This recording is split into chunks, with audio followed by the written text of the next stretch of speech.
نامحرم عورتیں جو آپ کا بیان سنتی ہیں،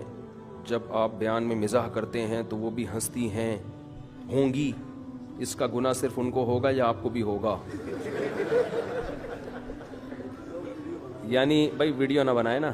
یعنی انہوں نے فرض کر لیا گناہ تو ہوگا ہی ہوگا، اب یہ فیصلہ کرنا ہے کہ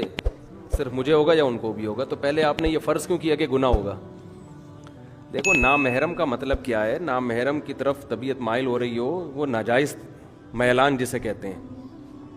نامحرم تو رسول اللہ صلی اللہ علیہ وسلم بھی صحابیات کے لیے تھے نا، لیکن آپ نے فرمایا کہ کوئی اس وقت تک مومن نہیں ہو سکتا جب تک اپنے مال سے، اولاد سے، ہر ایک سے زیادہ مجھ سے محبت نہ کرے۔ تو ان میں صحابیات بھی تھیں، لیکن محبت کی قسم ہوتی ہے، ایک محبت جس میں شہوت کا غلبہ ہوتا ہے، خواہش کا غلبہ ہوتا ہے، وہ تو عورت اپنے شوہر کے علاوہ کسی سے بھی نہیں، وہ تو بھائی سے بھی نہیں کر سکتی، وہ کسی سے بھی نہیں کر سکتی۔ اور ایک محبت وہ ہوتی ہے جو کسی کے تقوی کی وجہ سے ہو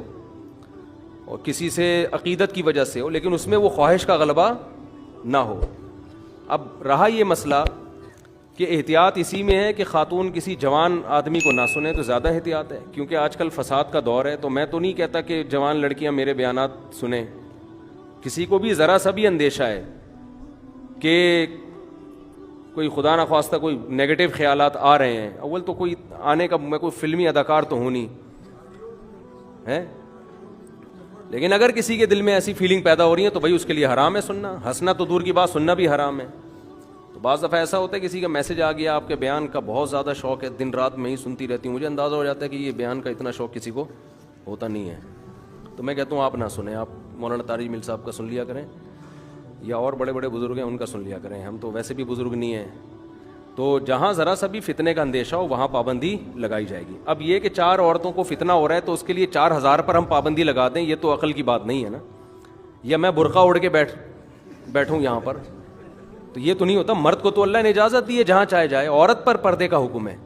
یہ بھی خوب سمجھ لیں کہ پردے کا حکم عورت کو ہے، آدمی کو نہیں ہے۔ اگر کسی آدمی کو دیکھ کے کسی عورت کو فتنہ ہو رہا ہے، جو کہ ہوتا نہیں ہے عام طور پر، تو پھر اس میں عورت کو حکم دیا جائے گا، آدمی کو نہیں کہا جائے گا کہ آپ آنا چھوڑ دیں۔ آدمی تو پھر آدمی کس بات کا ہے بھائی وہ ٹھیک ہے۔